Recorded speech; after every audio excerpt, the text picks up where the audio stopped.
जय Hind guys. Now start और next video lecture. अपनी कड़ी को आगे बढ़ाते हैं। अब अगेन हमने CSIR नेट मैथ का क्वेश्चन पिकअप किया हुआ इनफाइनाइट सीरीज पे। ये 2017 जून में पूछा गया था। एक पार्ट सी का क्वेश्चन लिया और एक पार्ट बी का लिया है। पहले पार्ट बी को हम लोग देख लेते हैं, उसके बाद हम लोग पार्ट सी के क्वेश्चन को सॉल्व करते हैं। वैसे 2017 में 3 क्वेश्चंस टोटल पूछे गए थे। 2 क्वेश्चंस पार्ट बी के थे और एक क्वेश्चन पार्ट सी का था।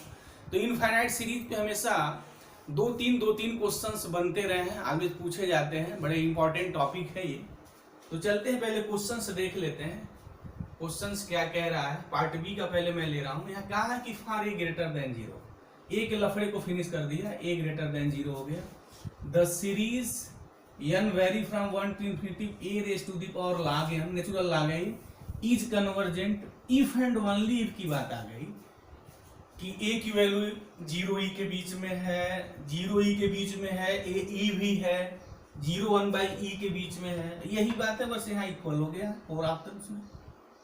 तो चलते हैं, देखते हैं। अच्छा, जब भी ऐसा कहीं क्वेश्चन हो कि ये सीरीज कन्वर्जेंट है, कोई चीज पूछी जाए, तो पहले सबसे पहला जो दिमाग में चीजें आती हैं वो है कि हमेशा इस कंसेप्ट को ऑलवेज कीप इन माइंड। जब भी आप इस क्वेश्चंस लगा रहे हो तो ये हमेशा ध्यान रखें कि समेशन un, अगर ये सीरीज कन्वर्जेंट है तो limit n tends to infinity un 0 होना चाहिए।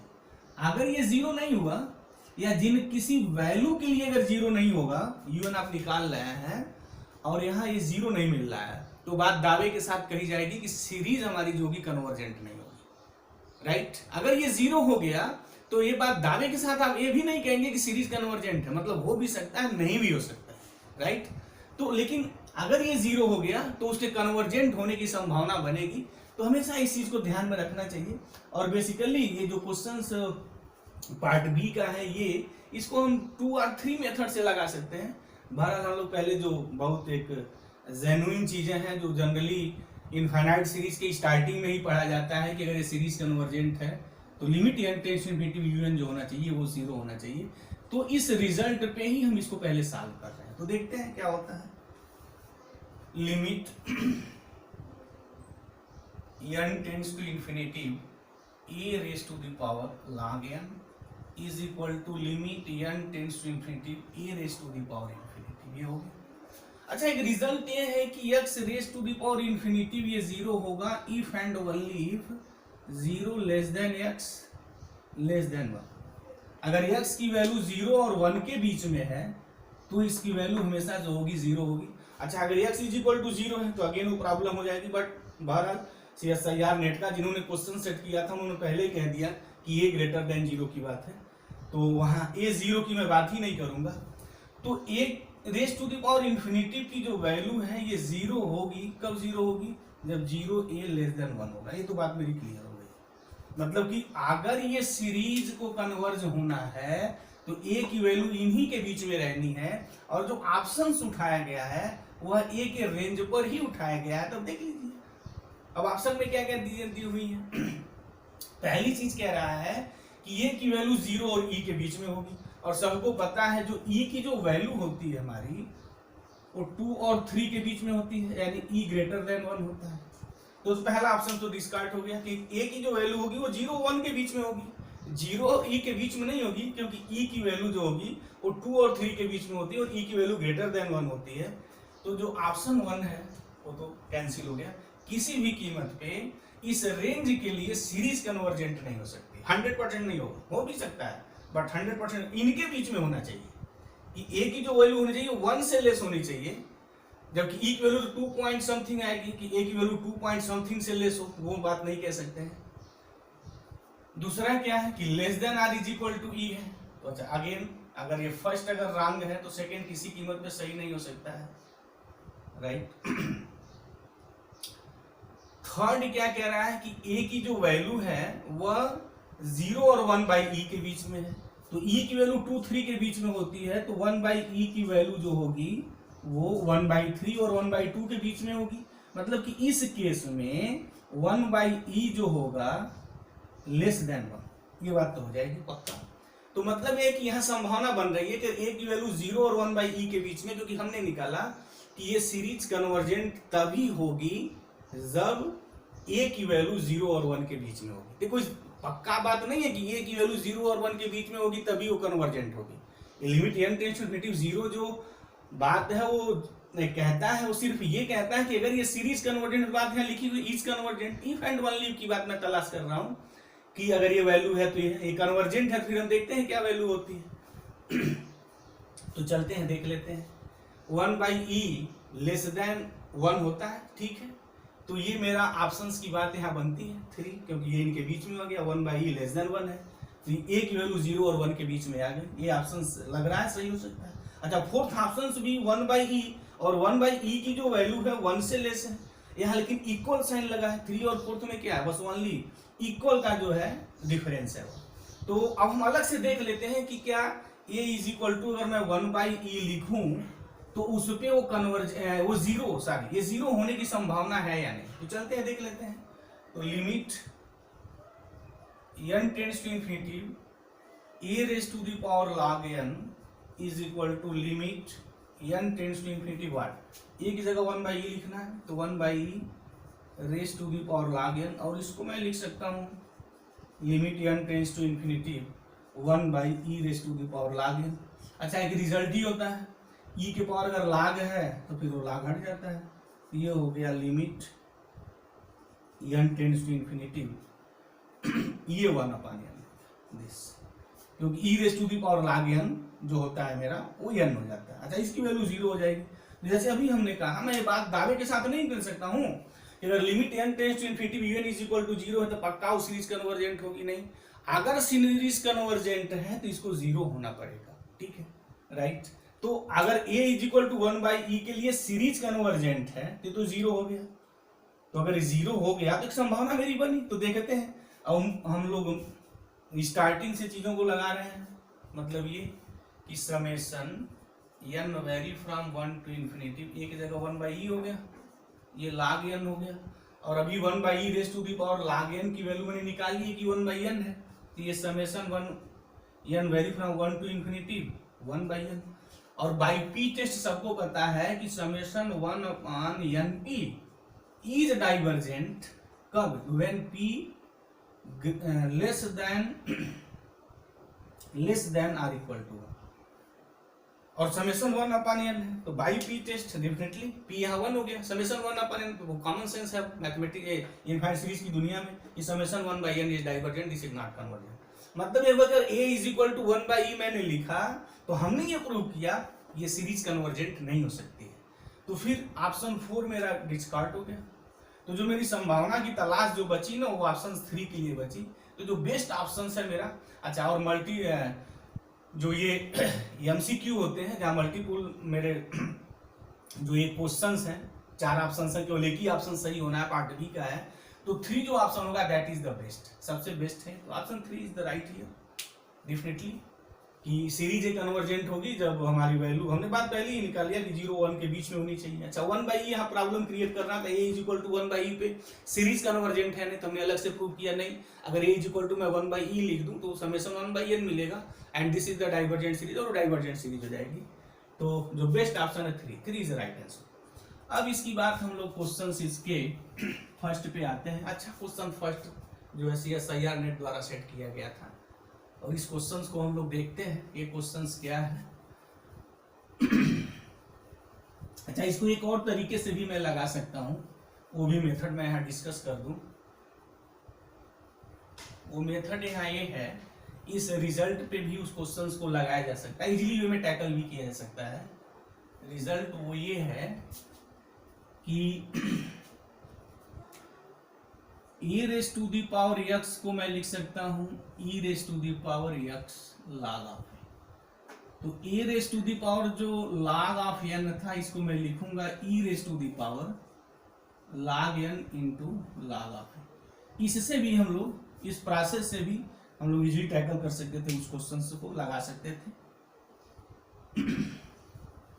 बहरहाल जब भी ऐसे क्वेश्चंस हो जहां वो कन्वर्जेंट किस वैल्यू के लिए पूछा जाए, तो एक जो बार बार उस चीज को कहते रहे हैं कि जब टेस्ट कन्वर्जेंट की बात आए ना तो सबसे पहले limit n tends to infinity un is equal to 0 हो रहा है कि नहीं, ये देख लीजिए। अगर 0 हो रहा है तो कन्वर्जेंट की वहां संभावना बनेगी। लेकिन अगर जीरो हो ही नहीं रहा है तो किसी कीमत पे वो सीरीज कन्वर्जेंट नहीं होगी। चलते हैं अब ये देखते हैं कि जो जून में 2017 जून में जो क्वेश्चंस पार्ट सी का जो पूछा गया था ये क्या है। कह रहा है कि let a n be a sequence of real number. ये सीक्वेंस ऑफ रियल नंबर है, पॉजिटिव नहीं लिखा। अक्सर देखे हैं हमने जितने भी क्वेश्चंस लगाए हैं लगभग सभी में आर्बिट्रेरी सीक्वेंस दिया है या सिंपली सीक्वेंस लिखा है।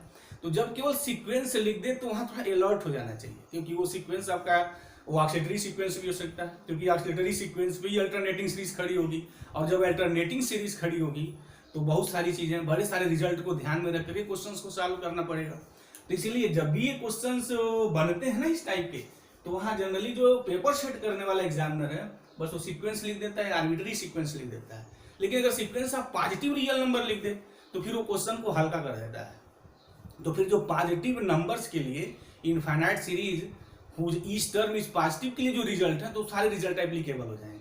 लेकिन अगर यहाँ आर्बिट्रेरी लिखे तो पॉजिटिव भी हो सकता है, तो पॉजिटिव के भी सारे रिजल्ट होल्ड करेंगे। अच्छा, निगेटिव भी है, अल्टरनेटिंग सीरीज भी बन सकती है। तो जब अल्टरनेटिंग सीरीज बनेगी तो फिर अल्टरनेटिंग सीरीज वाले रिजल्ट भी वहां होल्ड करेंगे। तो दोनों रिजल्टों को ध्यान में रख करके वो क्वेश्चंस लगाना पड़ेगा। तो अब यहाँ वही बात हो जाएगी। लेकिन अब आगे इसने कह दिया एक बात कि सेटिस्फाइंग ये रिलेशन सेटिस्फाई करता है summation n vary from 1 to infinity mod of an minus an minus 1 less than infinity. ये दिया हुआ है कि मतलब ये जो सीरीज है वो मेरी एब्सोल्युटली कन्वर्जेंट है, क्योंकि मॉड लेस देन होने जा रहा है। तो देन द सीरीज अब इस पे पूछा हुआ है, an पे नहीं सिंपली पूछा है, an into x raised to the power n। और लिसनर यहाँ ध्यान देंगे कि अब ये this series is what, this is the power series, ये पावर सीरीज हो गई है। तो जो पावर सीरीज का जो कंसेप्ट आएगा अब यहाँ भी हो जाएगा। यहाँ तो सारे कंसेप्ट काम करेंगे कि जो सीरीज ऑफ पॉजिटिव टर्म्स है और अल्टरनेटिंग सीरीज है, टोटल जो रिजल्ट्स हैं वहां यहाँ एप्लीकेबल हो जाएंगे। अब क्वेश्चंस को घुमा दिया उसी क्वेश्चंस में, क्वेश्चंस मेरी सीरीज पे चल रहा था, अब यहाँ पावर सीरीज पे ला दिया। और ऑप्शंस जो खड़ा हुआ इन दोनों को मिला के खड़ा हो गया, इतने ऑप्शन आ गए। क्या पूछा है कि x belongs r is convergent.